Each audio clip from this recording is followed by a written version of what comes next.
ٹھیک ہے خیریت نہیں؟ سے ہیں؟ ٹھیک ہیں آپ؟ بس لیری صاحب بالکل ٹھیک ٹھاک ہیں. آپ کی سنی الحمدللہ. ڈیبیٹ بڑی اچھی طرح. ہم، مجھے بھی آبجیکشن تو بہت ہیں، لیکن آج آپ کے سامنے میں ہلکا پھلکا آبجیکشن چھوٹا سا آپ کے سامنے بسم اللہ. پیش کرتا ہوں. جی دیکھتا ہوں کہ بسم اللہ آپ کریں. اس کا کیا جواب دیتے ہیں. جی کیونکہ میں زیادہ لاجیکل بندہ ہوں، اس جی لیے سر. میں یہ کہتا ہوں کہ اگر جو گاڈ ہے وہ آل مرسیفل ہے، تو پھر ہم، وہ لوگوں کو جلا نہیں سکتا. اگر وہ لوگوں کو جلاتا ہے تو پھر وہ رحمان نہیں ہو سکتا. یہ میرا ایک لاجیکل سوال ہے تو اور بھی وہ زیادہ، لیکن ہلکا پھلکا میں آپ سے لیکن جس نے بات دیکھیں، کرتا ہوں. اگر کوئی شخص آپ پہ ظلم کرتا ہے نا، آپ کو قتل کرتا ہے، آپ کے بچوں کو قتل کرتا ہے، بہت سارے لوگوں کو قتل کرتا ہے، اس کو نہ جلائے تو ظلم ہے. اگر اس کو سزا نہ دے نا، دیکھیں جب اس نے اللہ نے دنیا خلق کیا ہے، دنیا خلق کرتے وقت لوگوں کو بتایا بھائی کہ اگر اطاعت کرو گے، اچھے کام کرو گے تو تمہیں بہت ریوارڈ ملے گا. برے کام کرو گے، برے کام کرو گے تو تمہیں سزا ملے گا.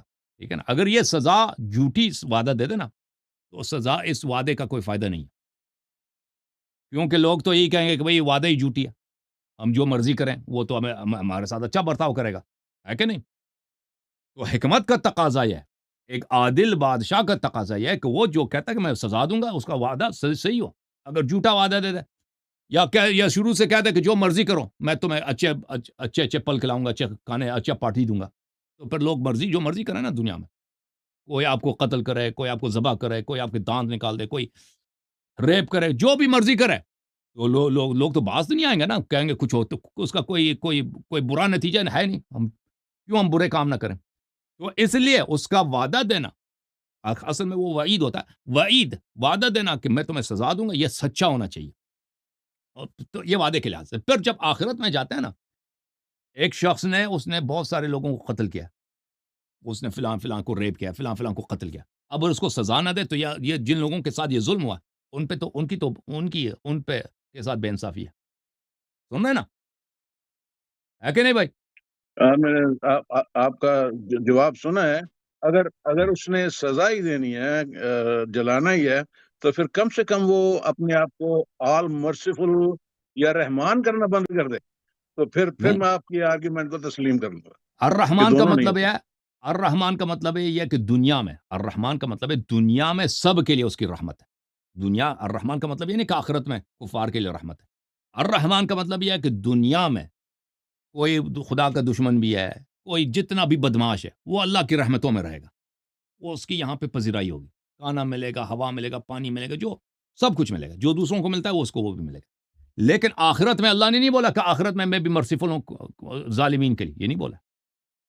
ان کے مقابلے میں بولا کہ میں دنیا میں بھی اوینجر ہوں. آخرت، ہاں، دنیا میں صرف یہ جو ہے رحمان کا جو مطلب ہے، یہ دنیا میں مومن کے لیے بھی، کافر کے لیے. آخرت میں جو رحیم ہے وہ صرف مومن کے لیے، وہ صرف مومن کے لیے. جی، تو آخر، ہاں، دنیا میں بھی جو گاڈ ہے وہ بڑا ظالم ہے. بہت سے لوگ جو ہیں اور جانور بھی سفرنگ میں جاتے ہیں. تو اب آپ کیسے کہہ سکتے ہیں کہ دنیا میں جو ہے تو یہ وہ سفرنگ، رحمان ہے؟ دنیا میں تو لوگ بہت ہے سفر نا، کرتے ہیں. یہ جو سفرنگ ہوتی ہے، یہ بہت دفعہ ہوتی ہے لوگوں کے اپنے کردار کی وجہ سے، لوگوں کی اپنی غلطی.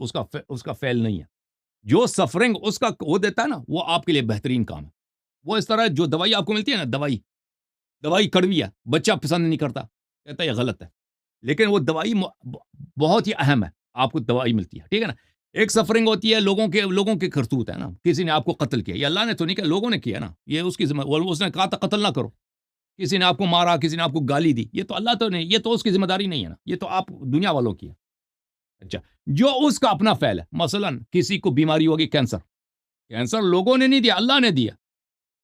اللہ نے کینسر دیا نا، وہ میرے فعل کی وجہ سے تو نہیں. یہ کینسر جو ملتا ہے، یہ انسان کے خیر میں ہے، انسان کو پتہ نہیں ہوتا. کیونکہ اس کینسر کی وجہ سے اس کے گناہ معاف ہو جاتے ہیں. اس کینسر کی وجہ سے اس نے جو آخرت میں اس کو سزا ملنی تھی، وہ آخرت میں سزا نہیں ملے گا، دنیا میں اس کو سزا ملے گا. بس یہ کینسر اس کی سزا ہوگی، آخرت میں سیدھا جنت. ٹھیک ہے نا. اور بھی اس کے بہت سارے فائدے ہیں. میں ایک حدیث آپ کو سناتا ہوں. اس حدیث میں یہ ہے کہ امام جعفر صادق علیہ السلام نے روایت کیا ہے کہ اگر 3 چیزیں نہ ہوتی تو بنی آدم جو ہے کبھی اپنا سر نیچے نہ کرتے. ایک منٹ میں وہ حدیث آپ کو بول دوں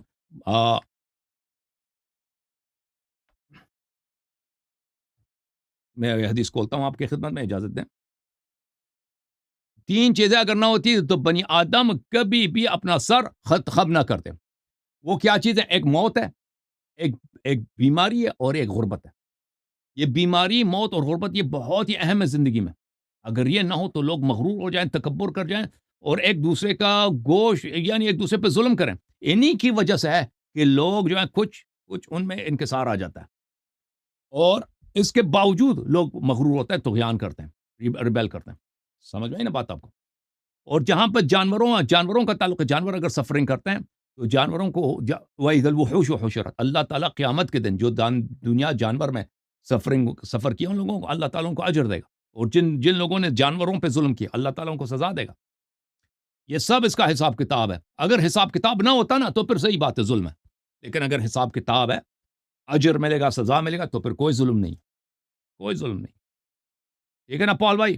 ٹھیک ہے، شکریہ اللہ یاری تھینک صاحب یو آپ سر. کی. جھوم جاؤ، پرواز کرو، کیوں فخر سے سر اٹھا، کیونکہ اللہ تعالیٰ نے تمہیں انتخاب کیا. صراط حق پر صرف تم ہو، صراط ایمان پر صرف کیا، کیونکہ اللہ تعالیٰ نے تمہیں انتخاب کیا. صراط حق پر صرف تم ہو، صراط ایمان پر صرف